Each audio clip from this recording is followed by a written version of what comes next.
sommaire, on va voir les grands principes du RGPD, les 5 grosses erreurs marketing que le respect du RGPD permet d'éviter. Enfin voilà, 5 erreurs à ne pas faire. 5 tips pour améliorer notre prospection commerciale, notamment grâce au RGPD, parce que en fait, il y a beaucoup de gens qui se mettent des barrières tout seuls comme des grands. J'en faisais partie, alors qu'on peut faire beaucoup de choses en lien avec le RGPD. Et après, on verra budget, planning idéal pour se mettre en conformité, comment financer ou optimiser tout ça. Et on fera une partie, bien entendu, questions-réponses. Alors, questions-réponses pour arriver à la fin, mais vous pouvez poser vos questions dès maintenant si vous le souhaitez, si vous en avez, ou en tout cas nous faire un coucou, ça fait toujours plaisir. Je partagerai tous les liens dont nous parlera Raphaël aussi pendant la séance et je serai là pour animer et faire les questions que vous allez poser les questions que vous mettrez dans le chat. Et si on passe à la petite slide d'après pour la présentation de Raphaël. Mais qui est Raphaël? Eh bien, c'est le CEO et fondateur de DPO, qui est une legal tech. Ancien, enfin non, pas ancien, tu es quand même avocat, hein, je ne me trompe pas. Je le suis plus depuis quelques jours. Ah, tu ne l'es plus depuis quelques jours. Donc Exactement. on dit juriste alors. On va dire juriste et puis On va maintenant dire juriste. entrepreneur. D'accord. Donc, ancien avocat, en tout cas, âge romain, donc du coup, 36 ans, 36, ouais, c'est ça. 36 ans en âge romain, la classe. Et donc, ta série préférée, 24 heures chrono. Et vous avez ici les coordonnées pour contacter Raphaël si besoin. En tout cas, pour ceux qui sont en live avec nous, n'hésitez pas à ajouter Raphaël sur LinkedIn, donc Raphaël Buchard, comme ça, si vous avez la moindre question en lien avec ce qui va être présenté par la suite, eh ben, vous pourrez le contacter directement sur LinkedIn ou à m'ajouter moi si vous avez aussi d'autres questions. Et Raphaël, je te laisse finaliser ta présentation. Donc, merci beaucoup, Julien. Donc, effectivement, Raphaël, hein, donc, tout a été très bien dit. Fondateur depuis un peu moins d'un an de DPO et donc 6 ans avocat dans plusieurs cabinets spécialisés en propriété intellectuelle, nouvelles technologies et donc RGPD, ce qui nous intéresse aujourd'hui. Et donc, je vais essayer effectivement de vous montrer un aspect plus sympa et plus ludique du RGPD et tout ce qui peut être vertueux. Et nous donner plein d'astuces pour gagner du temps et de l'argent. Ça, c'est C'est bien. ça. On va commencer sur les grands principes du RGPD. Il y en a plein, donc j'ai sélectionné les plus importants et les plus évidents. Vous avez évidemment tout ce qui est visible. Et ça, il faut faire attention, parce que vous avez le RGPD, vous avez deux faces. La face visible de l'iceberg et la face cachée de l'iceberg. Évidemment, le site web, c'est ce que tout le monde voit. Donc, si votre site web n'est pas conforme, tout de suite, on sait que vous n'êtes pas conforme. D'accord? Donc, vraiment, dans les grands principes, il y a évidemment l'information des personnes et ça passe par le site web. Donc, ça passe par la fameuse politique de confidentialité. Conforme, quand je dis conforme, c'est parce que on peut être tenté de prendre des politiques de confidentialité un peu partout qu'a fait son voisin, mais souvent, il peut y avoir des erreurs. Je pourrais en donner des exemples plus tard. Avoir une politique cookies spécifique aussi, qui est conforme. Avoir un bandeau cookies. Aujourd'hui, tout le monde connaît ça, ça a embêté tout le monde, mais le bandeau cookies, c'est fondamental. Ensuite, en plus de ça, vous devez avoir des informations un peu partout pour les newsletters, pour les formulaires de contact, ce genre de choses. Et puis, vous pouvez avoir un label de conformité que vous pouvez mettre en place sur le site. On en reparlera tout à l'heure, puisque ça peut être aussi source de problèmes si on fait mal les choses.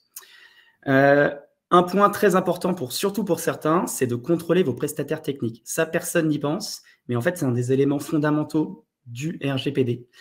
Contrôler ses prestataires techniques, ça veut dire quoi? C'est-à-dire que vous avez des hébergeurs, vous avez de l'emailing, vous avez du SIRH, vous avez de la compta, vous avez les bandeaux cookies, etc. Tous ces prestataires qui traitent de la data pour votre compte, vous devez les contrôler. Alors, ce contrôle, on verra après comment ça se fait, mais il y a deux aspects. Si vous êtes prestataire, n'oubliez pas, on en parlera aussi tout à l'heure, de publier le fameux DPA, c'est un Data Protection Agreement, c'est un élément contractuel, on en parlera, mais ça montre votre conformité tout de suite. D'accord? Et dans tous les cas, de toute façon, il faut auditer ses prestataires. Donc déjà, vous avez vraiment l'aspect information, l'aspect contrôle des prestataires, c'est deux points importants. Et après, il y a tout le reste.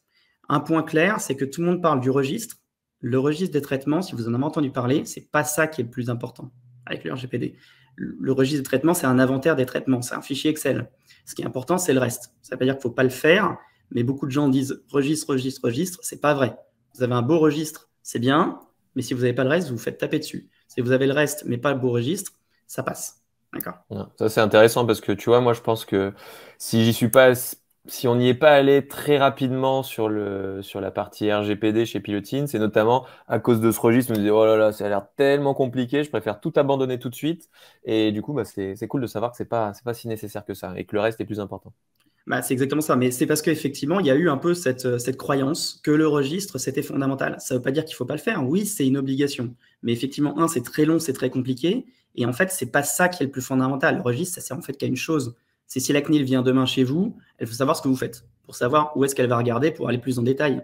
Globalement, ça sert à ça. Ça ne veut pas dire qu'il ne faut pas le faire, mais c'est vraiment les dernières choses à faire. Mais en vrai, est-ce qu'il y en a, ils attendent que la CNIL envoie la petite lettre pour préparer ça? Et ça se fait dans ce laps de temps? Bah, ça peut arriver, mais ça, c'est la technique du pompier. Ouais, j'aime bien la technique. Allez. Mais ça existe, hein, effectivement.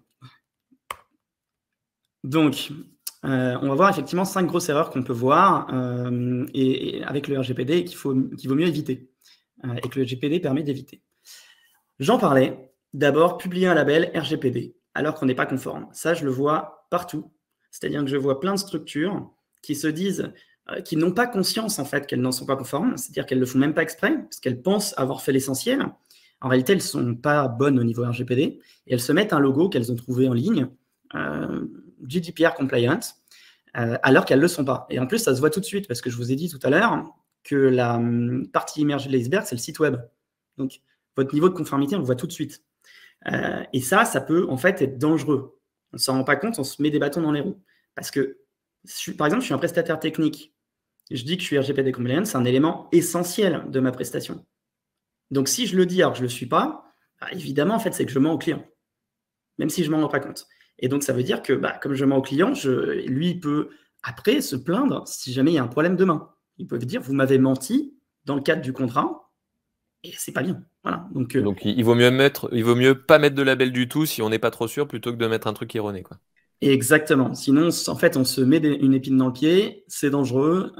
Donc, soit vous êtes passé par quelqu'un qui vous a confirmé que vous êtes conforme et qui vous a fourni un label, peu importe qui c'est, soit vous n'en mettez pas. D'accord? Plutôt clair. Alors, ça va peut-être parler à... Juste en revenant sur le truc d'avant, c'est quoi les sanctions exactement? On n'aime jamais parler des trucs pas cool, Ouais, mais concrètement, tu vois, j'en sais strictement rien. Je risque quoi? Alors, si tu mets ça, le point le plus... Il ne faut pas vraiment avoir peur de la CNIL, parce que ce n'est pas le risque numéro 1 ici. Le risque numéro 1, c'est vos clients. De toute façon, on verra après avec le reste que le risque principal pour vous, c'est vos clients. Ce n'est pas la CNIL, pas à l'instant T en tout cas. Donc c'est l'opportunité numéro 1 aussi. Parce que en étant conforme, on peut choper des gros clients et en l'étant pas, on risque d'en perdre, quoi. Ou on risque d'avoir des Exactement. Et ça, on le verra après, effectivement. Mais si tu n'es pas conforme, de toute façon, tes clients te demanderont d'être conforme. Et si tu ne l'es pas, tu peux perdre le client. Ça, je l'ai déjà vu plusieurs fois. Mais là c'est encore plus fort. Je dis que je suis conforme, c'est un élément essentiel du contrat. Je ne le suis pas, il le découvre. Il a envie d'arrêter le contrat, par exemple. Il a un élément facile pour faire une rupture du contrat, pour faute. Ok. Voilà. Et ça, je l'ai vu. Donc ça existe. Alors, ça va parler à certains. Si vous faites surtout du marketing automation, donc pour ceux que ça ne parle pas, j'utilise des logiciels qui permettent de faire de la prospection de masse, donc d'envoyer des emails de masse. Souvent, vous pouvez recevoir des emails de personnes qui vont dire un peu méchamment « Non, c'est pas vrai, je vous ai jamais demandé mon autorisation, vous n'avez pas eu mon consentement, vous n'avez pas le droit de le faire. » Ça, c'est de manière gentille, on va dire. Donc, ça peut être un peu plus virulent. L'objectif, en fait, si vous êtes conforme, notamment sur l'aspect prospection commerciale et sur l'aspect information au niveau prospection commerciale, vous réduisez drastiquement ce type de problème. Je l'ai vécu moi-même, parce qu'en fait, pour vous expliquer rapidement les règles de prospection commerciale, en B2B, il n'y a pas de opt-in, c'est-à-dire de consentement préalable. D'accord ? Donc en B2B, normalement, dès lors que la personne est en lien avec votre activité, qui peut être intéressée par votre service, vous pouvez la contacter. Par exemple, moi, Julien, je ne le connais pas. Je me dis, il peut être intéressé par le RGPD parce qu'il est chef d'entreprise. Je peux le contacter. On est en B2B, il n'y a pas de problème. Donc, Mais ça n'empêche pas que Julien pourrait me dire, mais attends, je connais personne, moi je te connais pas, pourquoi tu m'as contacté, etc. Donc en fait, le RGPD normalement impose d'avoir une petite mention en dessous. Alors déjà, il y a dans cette mention, il y a écrit le fait que vous pouvez vous désabonner et compagnie, ça c'est obligatoire, c'est l'opt-out. Mais il y a aussi toute une information qui permet de connaître les sources de cette information. Et en fait, en donnant ce type d'information et en faisant des liens vers votre politique d'information globale qui informe les personnes sur la manière dont vous traitez les données, ça réduit drastiquement les mails. Moi, c'est-à-dire qu'à l'origine, quand je faisais de la prospection en marketing automation, j'avais le droit en B2B, mais je recevais plein de mails de menaces, avec ce que ça veut dire derrière. C'est-à-dire un mail de menace peut mener potentiellement à ce que la personne, au bout d'un moment, se plaigne à la CNIL, et donc la CNIL vienne au moins m'envoyer une lettre de mise en demeure pour me demander des explications. Il a suffi qu'on fasse une mention très claire, et là, hop, c'était fini. Avec toutes les sources, on n'a plus de problème. Il suffit que tu dises, par exemple, voilà, je vous ai contacté parce que je vous ai trouvé sur le site de la CCI, je vous ai contacté parce que j'ai trouvé votre carte de visite par terre, et ça suffit, quoi. C'est ça. Ça, Faut juste justifier l'origine, quoi. Justifier l'origine. Je vous ai eu peut-être via du réseau social, LinkedIn. Je vous ai eu peut-être via des webinaires. Voilà, genre Donc de en choses. gros, parce que moi j'ai fait pas mal de webinaires sur la prospection LinkedIn, par exemple. Il Mhm. suffit qu'on utilise des outils de prospection automatisés et on récolte les données des gens et après on les met dans Drop Contact, par exemple, et puis ça génère l'adresse mail de la personne. Si on utilise ça en disant vos données viennent de Drop Contact, on est clean. C'est ça. Dès lors que c'est en B2B, bien sûr. Bien sûr. Et si c'est pas Bon, les adresses Gmail, Orange, Wanadoo, c'est tout ça. ça, mais on a Exactement. les adresses mail pro. Exactement. En fait, en B2B, tu peux vraiment globalement faire un peu ce que tu veux à partir du moment où la personne est vraiment intéressée par tes services. C'est-à-dire que moi, RGPD, je vais peut-être pas aller voir un boulanger. D'accord. Par contre, dès qu'il y a un lien réel entre mon service et la personne, j'ai le droit en B2B. Et après, il suffit juste d'informer sur à peu près comment j'ai eu l'information. Mais même pas de manière si précise, hein. Tu vois, je ne suis même pas obligé de dire c'est J'ai drop trouvé contact. sur Internet. Ça peut être, peut y avoir plusieurs types de sources. Parce que sinon, après, ça crée une usine à gaz aussi, hein. Si à chaque mail, tu dois savoir d'où vient l'information, c'est impossible. Non, tu peux tenter un truc drôle en disant j'ai votre contact, mais je vous dirai pas d'où il vient. Ouais, et puis Il vient de quelque contactez-moi. part. Ok, ça roule. Et il y a une grosse croyance là-dessus, effectivement, parce que moi, je donne des cours dans des écoles et tous les étudiants, à chaque fois, me disent, mais c'est interdit, on n'a pas le droit, machin. Donc, effectivement. Ah ben, on a des structures, nous, on arrive, on commence à les conseiller. En fait, ils se restreignaient en termes de prospection parce qu'ils pensaient qu'ils n'avaient pas le droit. Voilà. L'opt-in, pour finir, c'est le consentement préalable, c'est en B2C. Okay, et encore, c'est en B2C, mais c'est que si je n'ai aucun lien avec la personne, par exemple, si elle a été cliente, j'ai le droit de lui envoyer de la prospection commerciale, même si elle ne l'est plus, pendant une durée de 3 ans. Et en B2C, ça ne marche aussi, cette opt-in, que pour l'email et SMS. C'est-à-dire que par voie postale ou par téléphone, il n'y a pas d'opt-in. Bon, alors, juste une petite précision, c'est pour le téléphone. Si vous faites du téléphone en B2C, n'oubliez pas Blocktel qui existe. C'est une autre forme, c'est-à-dire que Blocktel, vous savez, tout le monde nous appelle tous les jours sur notre fixe, pour ça que plus personne n'a de fixe. Pour les CPF, là. Pour les CPF et tout, là. Exactement, au CPF ou l'isolation des appartements. Ouais. En fait, c'est parce que soit si vous n'êtes pas inscrit sur la liste Blocktel, vous, particulier, vous pouvez vous inscrire sur une liste, c'est gratuit, Blocktel. Si vous le faites, on ne peut plus vous appeler. Mais si vous ne le faites pas, on peut continuer à vous appeler. Donc concrètement, pour vous qui êtes une société, vous devez d'abord aller voir sur Blocktel si la personne que vous voulez appeler est dessus. Et ça, c'est en B2C. OK ? Bon, on va rester moderne, on va rester sur le digital. On dit qu'on n'appelle personne, qu'on n'envoie pas de courrier et tout. Non, dans ce cas, c'est cool. Donc en gros, on est en B2B, on peut bourriner de ouf. C'est parti. Il suffit juste de dire où on a trouvé l'info, quoi. C'est ça. Alors, donc, troisième erreur qu'on peut voir, c'est plus royaliste que le roi. Donc, ça revient un peu avec ce qu'on vient de dire, mais l'exemple typique, c'est la case à cocher. J'ai un formulaire de contact. Je mets une case à cocher disant vous acceptez que je vous envoie de l'information. Pas besoin. À partir du moment où vous me demandez de l'information, surtout en B2B, déjà, je n'ai pas besoin du consentement préalable, mais en plus, vous me demandez de l'information. Vous venez me voir. Donc, à partir de ce moment-là, il y a eu un acte positif pour venir me voir. Donc, je n'ai pas besoin de vous demander l'autorisation de vous envoyer de la prospection.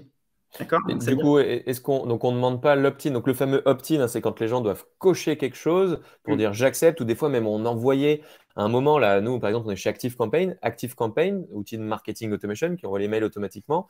De base, si on ne fait pas les réglages, eh ben, il envoie un mail à la personne pour dire êtes-vous bien sûr de vouloir recevoir le mail? Il faut cliquer sur oui. C'est le truc, ça prend 4 clics, ça prend 5 minutes. C'est super relou pour tout le monde. Alors qu'en fait, voilà, en B2B, on n'a pas besoin du tout de mettre tout ça en place, quoi. C'est Mais ça. il faut mettre juste une petite phrase honnête, c'est ça? Une petite phrase qui dit on va vous envoyer des mails, mais il n'y a pas besoin de cocher, quoi. Et en fait, il faut faire juste opt-out. Donc, c'est-à-dire le fait de pouvoir se retirer de la base, hein, et effectivement la petite phrase honnête. C'est tout. Ok, donc en B2B, vous embêtez pas à mettre des cases partout. Sauf un point, c'est si vous voulez envoyer des bases, vendre ou louer des bases à des tiers. Hein, donc là, évidemment, il n'y a pas de En contact. général, ça se fait assez peu en B2B. Je suis d'accord, ça se fait très peu. Donc voilà, il n'y a que cette petite exception.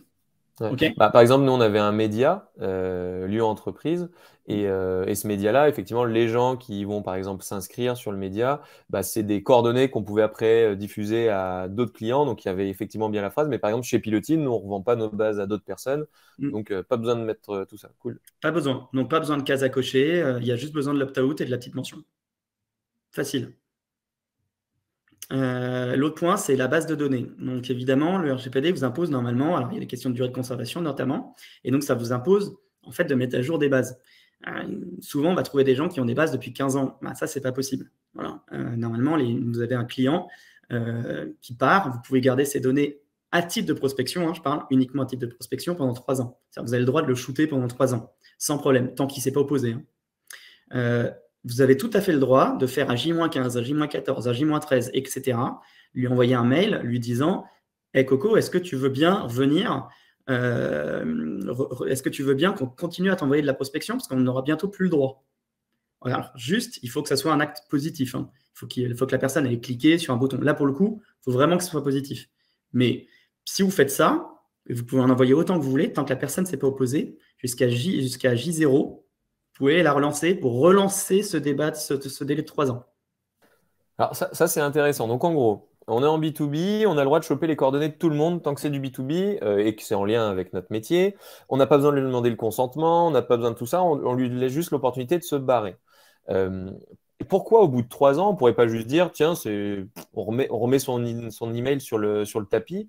Pourquoi on est obligé de lui redemander alors qu'à la base, on ne lui a même pas demandé? Est-ce qu'il y a vraiment une obligation là-dessus? C'est une bonne question, c'est parce que la CNIL ne fait pas de distinction B2B, B2C. Mais c'est une excellente question. Et juste le fait qu'il ouvre nos mails ou qu'il clique sur nos mails, c'est pas suffisant, parce qu'en gros, on peut justifier qu'il est intéressé. Qu'il ouvre le mail, non. Parce que par exemple, nous, ActiveCampaign, il nous oblige, on n'est pas obligé, mais quand les stats, on voit que c'est un peu moins bon, on nettoie en disant tous ceux qui n'ont pas ouvert ou cliqué sur un de nos emails sur les 6 derniers mois ou les 12 derniers mois, par exemple, eh ben, on les dégage. Comme ça, on garde que des cliqueurs, quoi. C'est-à-dire qu'au bout de 3 ans, il faudrait leur demander s'ils souhaitent continuer à. La logique, ouais. Après, je te rejoins et je pensais que toi, tu as la même chose que toi. C'est-à-dire qu'en toute logique, ça n'a pas de sens. Mais comme la CNIL dit qu'il faut le faire et qu'elle ne fait pas de distinction B2B, B2C pour ça. Ou alors on le désabonne et on le réabonne une minute après. En soi, là, hop, c'est un nouveau prospect. Sauf si lui, par contre, c'est opposé. Là, tu n'as vraiment plus le droit, il n'y a plus de débat. Ok. Bon, il faut trouver une petite magouille là-dessus. Là. Il faut trouver une petite magouille, mais en fait, parce que la réalité, c'est comme il y a une obligation de durée de conservation qui est de toute façon de 3 ans, il faut pouvoir montrer qu'on le fait effectivement de manière structurelle. Ouais. Alors après, petit message en passant, en général, tout ce qui est lié au RGPD, c'est juste des bonnes pratiques parce que quelqu'un qui est dans votre base depuis 3 ans, qui n'a pas ouvert un de vos emails, qui n'a pas cliqué sur un de vos emails et tout, de toute façon, c'est le pire des prospects. Il abîme votre note de délivrabilité, il fait en sorte que vos emails passent plus en spam. Enfin, c'est une catastrophe. Donc, de toute façon, il faut les dégager bien plus tôt que 3 ans avant, quoi. Ce qui est dommage, c'est que par exemple, nous, sur notre base de, je sais pas, on a peut-être 20 000 personnes, on en a 10 000 qui consultent régulièrement nos mails, 5 000 qui cliquent régulièrement sur les mails. Eux, les 5 000, on va se battre pour les garder. Mais les 5 000 qui n'ont jamais rien fait de toute façon avec nous, il faut les virer le plus rapidement possible, quoi. C'est ça, tout à fait d'accord. C'est exactement ça. Finalement, ça permet d'avoir une base saine à la fin. Alors, et donc ça, on en parlait plus tout à l'heure, en fait, un peu de manière sous-jacente, c'est devoir annoncer à son client qu'on n'est pas conforme. Ça, moi, je l'ai vu 100 fois. Je m'explique. C'est, par exemple, vraiment l'exemple typique, c'est je suis sous-traitant. Donc, c'est-à-dire que je suis un prestataire technique. Je fais de la maintenance, je suis un hébergeur, je suis un CRM, je suis un outil métier, SIRH, peu importe. Voilà. Moi, mon activité, c'est ça. Mon client, vous avez 100% de probabilité que sur les 12 prochains mois, vous receviez un audit qui vous demande si vous êtes conforme. Si vous ne l'êtes pas, vous avez plus que 2 options. Déjà, ça veut dire que vous êtes obligé de dire à votre client que vous n'étiez pas conforme. Ça, c'est quand même pas terrible. Souvent, il n'est pas content. Donc, s'il décide de vous garder, il y a 2 options. Soit vous mettez en conformité tout de suite, soit de toute façon, il ne vous garde pas. Voilà. Donc ça, c'est vraiment une question de croissance et de pérennité de votre activité. Et ça, c'est assez récent. C'est-à-dire que le RGPD existe depuis 4 ans. Avant, il n'y avait pas trop ce phénomène de contrôle des prestataires techniques. Il était encore un peu mis de côté, mais c'est plus vrai. Et nous, on le voit, on voit qu'il y a une accélération de ce côté-là. Nos clients qui étaient prestataires, ils n'avaient jamais reçu d'audit de conformité de leur vie en 10 ans d'expérience, et là, ils en reçoivent. Voilà. Et de plus en plus. Et c'est vrai que nous-mêmes, on fait le contrôle des prestataires techniques. Votre sous-traitant, il n'est pas conforme. On voit que tel sous-traitant n'est pas conforme. On est obligé de le dire à notre client. Il y en a qui sont quand même pas très contents. Et il y en a même un qui s'est arrivé qui décide de quitter son client.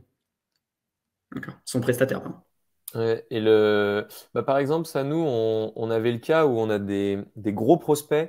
En fait, par exemple, chez Pilotine, nous, on fait des sites internet entre, on va dire, 8 et 40 000 euros. C'est notre cœur de cible, donc pour de la PME, ETI. Et quand on est sur des projets un peu plus gros, des sites à 100 000, 150 000 euros, des fois, on a vu multilingue, multisite, multimachin, tout ça sur de la grosse boîte.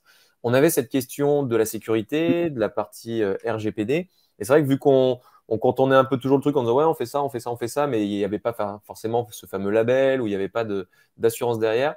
En général, c'est un peu plus dur d'aller sur ces clients-là. Donc nous, par exemple, chez Pilotine, on est en cours je sais pas comment on dit, cours de certification, cours de labellisation RGPD, comment ça s'appelle? Ouais, c'est ce cours de conformité, ouais. En cours de conformité RGPD. Donc ça veut dire qu'il va falloir qu'on prenne contact avec tous nos fournisseurs et potentiellement, s'il y en a un qui nous dit bah non, désolé, moi je suis à l'arrache et je veux pas, bah ça va être compliqué de le conserver, quoi. Donc, nous, on va être plutôt un client moyen pour eux, parce que voilà, on est une vingtaine chez Pilotine, on n'est pas les gros, donc ça veut dire que les très gros le font aujourd'hui, mais maintenant même les moyens commencent à s'y mettre, parce que eux-mêmes, par crescendo, ça va arriver au tout petit, quoi, à la fin. Alors, c'est complètement vrai, et c'est clair que de toute façon, si vous voulez déjà, effectivement, les gros, plus vous allez vers les gros, et si vous voulez faire des appels d'offres, ce genre de choses, maintenant, vous y aurez droit. Et effectivement, les petits, ça s'y met. Donc, il y a vraiment un effet boule de neige. Donc, on a de plus en plus accès aux appels d'offres publics, par exemple. Enfin, faut être conforme RGPD pour aller sur les appels d'offres publics et tout maintenant. C'est ça. Et maintenant, c'est vraiment pris au sérieux, alors qu'effectivement, il y a eu quand même pendant au moins 2 ans, 2 ans et demi, bon, c'était pas le sujet vraiment important. Et maintenant, on voit avec tout ce qui se passe, notamment dans les médias, que ça devient quelque chose de très important. Donc, belle opportunité pour se différencier de la concurrence si vous êtes dans un marché où tout le monde est un peu à l'arrache, quoi, sur le sujet. C'est ça. Nous, on a même des clients sous-traitants qui jouent là-dessus. Voilà. Ils jouent sur le fait que nous, on est RGPD compliant à 200%. Et ça leur réussit plutôt bien. T'arrives à prouver 200%? C'est chaud quand même, là. Ouais, non, je peux pas le prouver, mais statistiquement, ouais, il y a des chances. Ouais, ok. Un petit point. Bon, donc effectivement, on ne dit pas la RGPD, n'est-ce pas, Julien? Ah là, j'ai fait l'erreur dès le début, quoi. Erreur classique. C'est un règlement européen, c'est pas la réglementation. C'est pour ça que tout le monde fait l'erreur. Pour la petite histoire, le RGPD, donc c'est le RGPD, parce que c'est le règlement général sur la protection des données. Concrètement, ça veut dire quoi? Un règlement, c'est un synonyme de loi fédérale européenne. Je sais que ça ne plaît pas forcément à certaines personnes, mais un règlement, ça s'applique partout, dans tous les pays de tous les États membres de l'Union européenne de la même manière. Voilà. Donc, c'est presque si on veut attaquer le marché hongrois, ça s'applique aussi. Exactement. À partir du moment où vous respectez les règles en France, en fait, il y a 99% des règles qui sont les mêmes. Il n'y a même pas 1% qui peuvent être différentes en fonction des pays. Ça va être par exemple l'âge moyen pour pouvoir que ces données soient collectées, va peut-être être un peu différent, mais c'est vraiment à la marge. Donc, si vous êtes conforme en France et que vous voulez attaquer d'autres marchés, ça sera vraiment à la marge qu'il faudra changer les choses, quoi. Donc, vous êtes prêts pour la suite. Parfait. Du pain béni, quoi. C'est pas mal.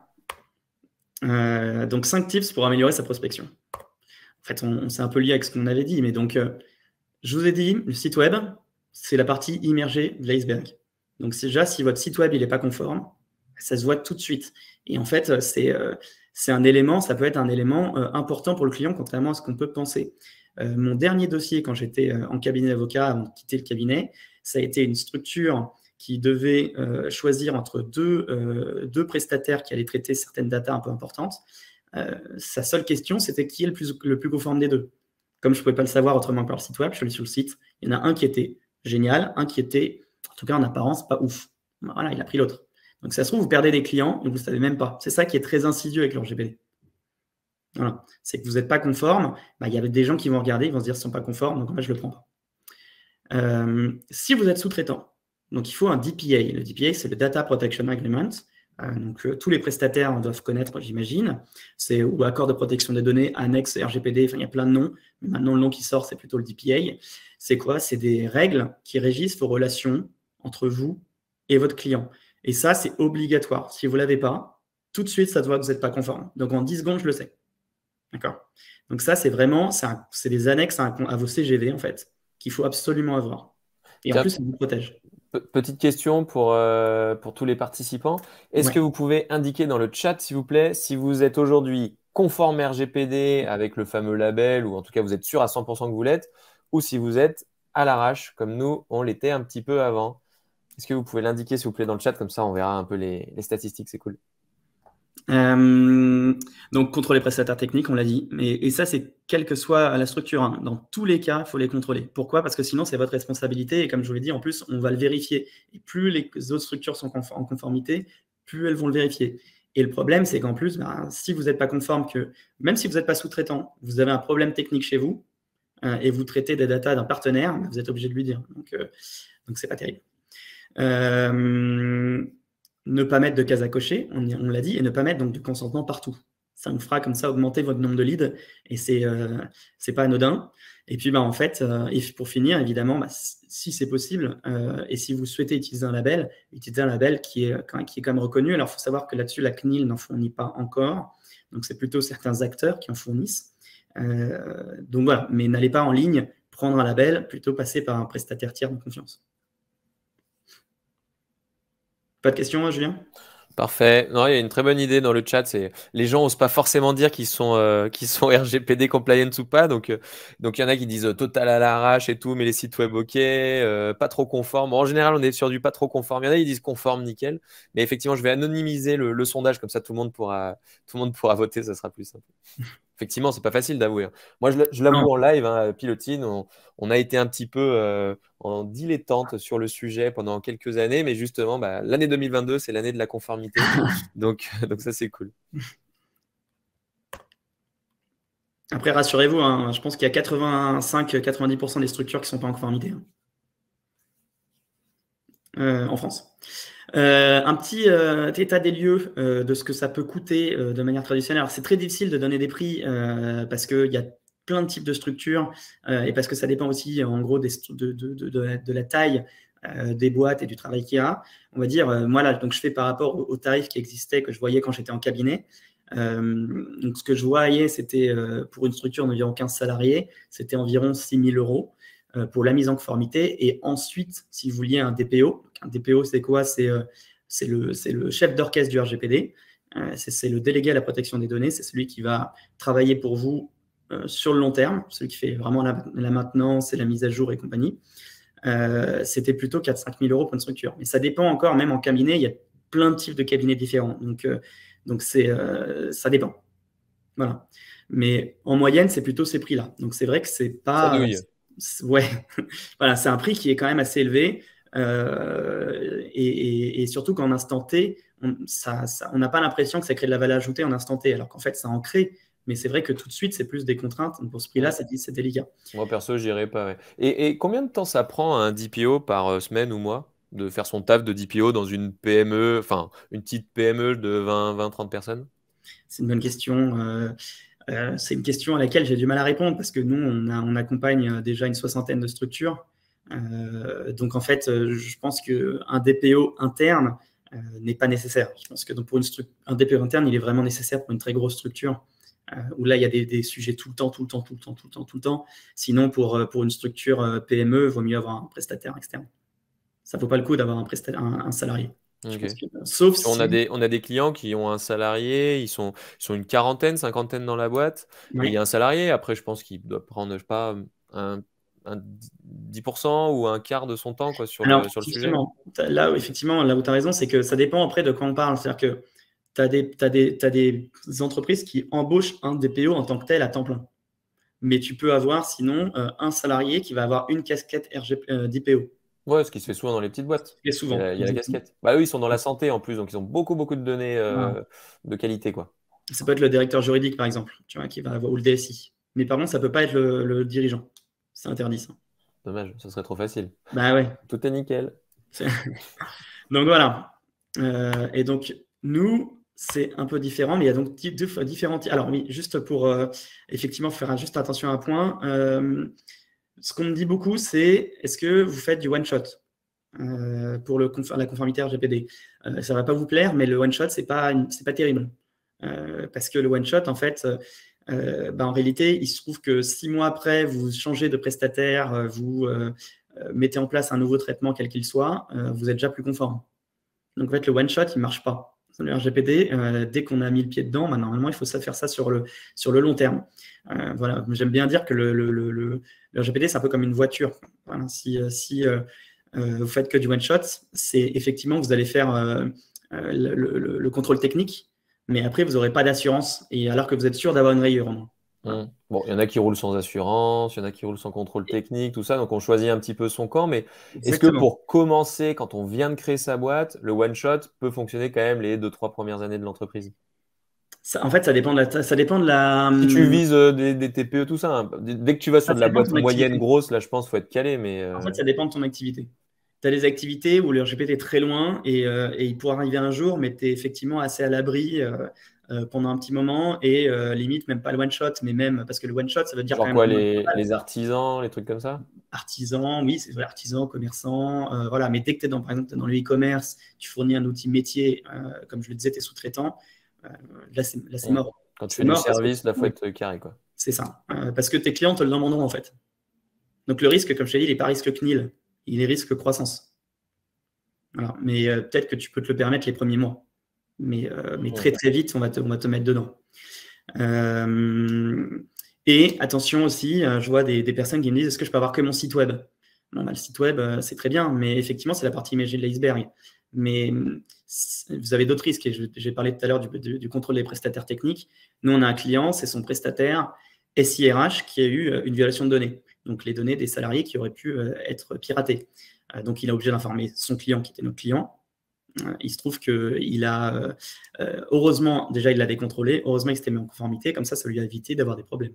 Parce qu'en fait, le risque, il peut venir malheureusement d'ailleurs, parce qu'il y a un piratage. D'ailleurs, en toute transparence, hein, je vous ai contacté il y a quelques mois maintenant. Au début, j'avais dit, ouais, peut-être, moi, je ferais juste le site et tout, le reste, on s'en cogne, quoi. Bon, bah non, pas vraiment, quoi. C'est ça. Et puis, on parlait tout à l'heure des durées de conservation, tout ça. Non, ouais, c'est un ensemble. Après, il faut mettre son curseur, ça dépend de son activité. Mais on va dire dans une activité numérique. Bah, pour nous, c'est capital, surtout qu'on veut monter sur des cibles un peu plus grosses, Obligé. surtout qu'on veut développer l'activité et tout ça. Donc, ça fait partie de Obligé. notre plan de développement, quoi. C'est ça. Mais c'est vrai que tu as raison. Si tu es dans les TPE, le risque, il est quand même plutôt faible pour le moment. Par contre, dès que tu commences à aller vers grosses PME et grands comptes, là, tu es obligé. Sinon, ce sera un frein. Je dis juste, attention, logiciel, c'est pas que c'est pas bien. Ils sont très bien. Il y a plein de logiciels RGPD. Ils sont super. Le seul problème, c'est qu'en fait, c'est des logiciels d'aide à la conformité, dans le sens où, en fait, voilà, comme je le mets là, hein, ce sont des outils métiers que pour un spécialiste, c'est comme si vous avez un outil comptable, vous n'êtes pas comptable. Donc, en fait, vous avez des outils métiers qui vont fournir des éléments, mais par exemple, ils ne vont pas vous dire si vous êtes sous-traitant. Donc, en fait, vous ne savez rien et vous ne savez même pas s'il faut mettre le document sous-traitant, alors que c'est peut-être le truc le plus important pour vous. Ce qui fait qu'en fait, eux, c'est des outils qui sont à destination de professionnels pour les aider à faire leur travail. Mais si vous n'y connaissez rien, en fait, vous allez juste payer de l'argent pour rien. D'accord? Et en plus, effectivement, comme c'est qu'un outil technique, ils sont responsables de rien. Donc, ça sera votre responsabilité. Vous aurez payé de l'argent pour ne pas être en conformité et pour avoir des problèmes. Donc, soit vous avez quelqu'un qui s'y connaît dans la boîte, et dans ce cas-là, oui, là, vous pouvez prendre un de ces outils. Il faut vraiment qu'ils s'y connaissent. Sinon, ne passez pas par ces logiciels. Bon, et puis, évidemment, il y a donc comme solution. Hein, tiens, bizarrement. Petit étonnamment, instant pub. l'instant pub. Voilà, donc nous, effectivement, on fournit un service qui est rapide et simple. Nous, l'objectif, c'était d'être beaucoup plus opérationnel que ce qui peut exister aujourd'hui. Donc, pour faire rapide, on est simple, rapide, sympa, fort.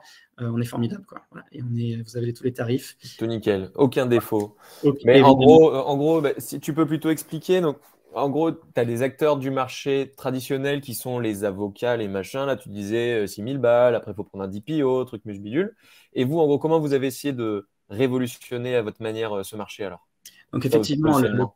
non, bah, le constat que j'avais fait en cabinet, c'est qu'effectivement, c'était surtout des structures qui avaient de l'argent qui pouvaient se mettre en conformité et il y avait tout un pan de l'activité économique en France qui était exclu.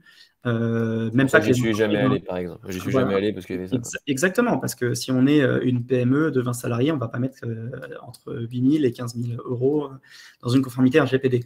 Et en plus, ça peut être très, très, très long. On n'a pas parlé tout à l'heure, mais c'était long. Il se trouve qu'au bout de la millième mise en conformité, je me suis dit, c'est pas possible, il y a certainement moyen d'automatiser une grande partie. Et donc, nous, on automatise une grande partie de la conformité en interne. En fait, on devient toujours le délégué à la protection des données du client. Et nous, on fait ça en un tout. Voilà, c'est-à-dire qu'il y a vraiment tout. Il y a le kick et le run. Vraiment le maintien, le garage, le truc technique. Et après, l'assurance au quotidien, le maintien au quotidien et compagnie. Et Donc, en donc, gros, demain, on veut passer par toi et du coup, tu vas nous aider à faire toute la conformité initiale, c'est ça? c'est ça. Et après, dès qu'il y a un petit changement dans la boîte, enfin un petit changement, je sais pas, par exemple, tiens, on change de locaux, on crée une nouvelle business unit, on crée un nouveau site, on fait ci, on fait ça. En fait, on te met dans la boucle et toi, tu fais en sorte que tout ça bah, C'est ça. rentre dans C'est ça. la structuration RGPD qui va bien, quoi. C'est ça. Tu as un outil technique. Par exemple, toi, ton objectif, c'est de développer un outil.